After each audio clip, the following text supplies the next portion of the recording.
Hello, and welcome to episode 1 of the Research Wrap-Up. My name is Jason Brummett. I'm a faculty member in the School of Physical Therapy at George Fox University, and this first episode is devoted to the lower extremity functional test. For those of you who are not familiar with the lower extremity functional test, the left is a component of the functional testing algorithm. The left, as well as the FTA, was developed by George Davies, a physical therapist, and the tests within the FTA were designed or are designed to evaluate an athlete's readiness to return to sport after an injury, specifically after a lower extremity injury.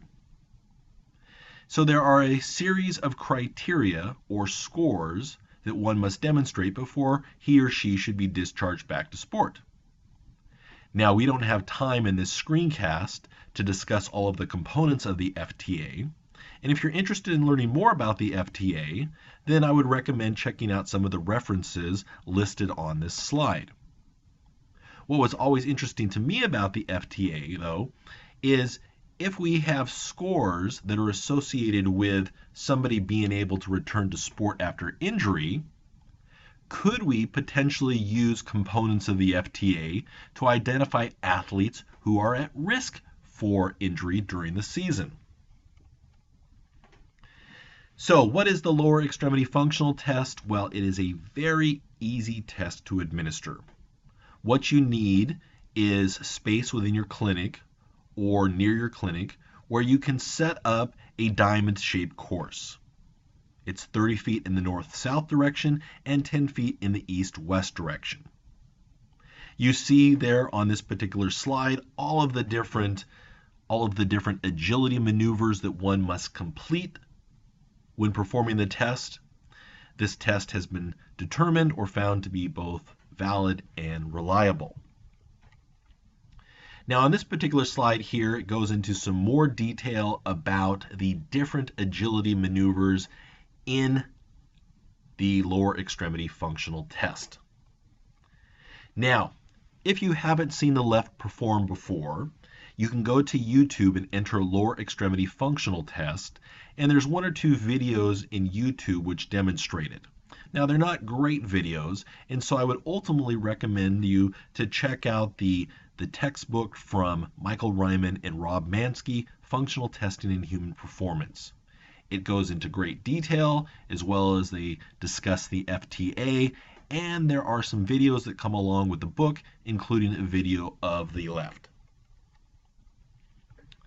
So, in my initial study, which was published in the International Journal of Sports Physical Therapy back in 2013, I administered the lower extremity functional test to 189 Division III athletes, 106 females, 83 males, and found some interesting things. So we administered this during the preseason. Now, I hypothesized that slower athletes would be at a greater risk for injury. In the case of the female athletes, that was what was found. Female athletes who were slower were 6 times more likely to experience a thigh or knee injury during the season. Interestingly, males who were faster had a greater risk of injury. So they were 3 times more likely, faster males, to experience any lower quadrant injury, and were 6 times more likely to experience a foot or ankle injury. Now, not exactly sure why this occurred. Maybe it was due to the fact that maybe some athletes participated more during games and had a greater risk of injury just because they had greater exposure. However, the injuries seem to affect non-starters and starters kind of equally. A lot of the injuries occurred in practices and not in games. So this was kind of an interesting finding. May have had to do with the overall sample size, even though the sample size was enough to meet our power needs. In this particular case, maybe that's just the way things worked out. So a validation study was warranted. And so we just published in the International Journal of Sports Physical Therapy in June of 2018 a validation study. And so with the validation sample, which some of the data is shown here on this particular slide, found that there was no association between the preseason scores and subsequent time loss injury. Now again, this was another sample of Division III athletes, another heterogeneous population.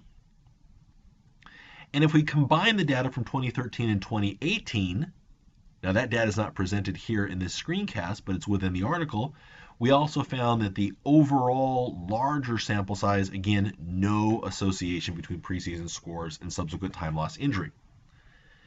This is an important lesson for anybody who is applying research from any of these sports epi papers that are coming out. There's a recent trend in the research to take a look at a test or a series of tests and have athletes perform them during the preseason, and then to see if these tests can identify people at risk of injury. And so you get these papers that come out that say this test or that test found a significant association. Problem is, some of these studies, there aren't validation studies that are occurring. Now we do see that, for example, with the functional movement screen, where the functional movement screen had some initial positive associations, but in most papers since that time with athletic populations, there is no relationship between preseason scores and future risk of injury. And that's basically what I found here with the left. So as a single test, as a sole test, the left does not seem to be beneficial to help screen athletes to determine who may be at risk of injury. Can the left be beneficial though? Well, possibly as part of a battery of preseason tests.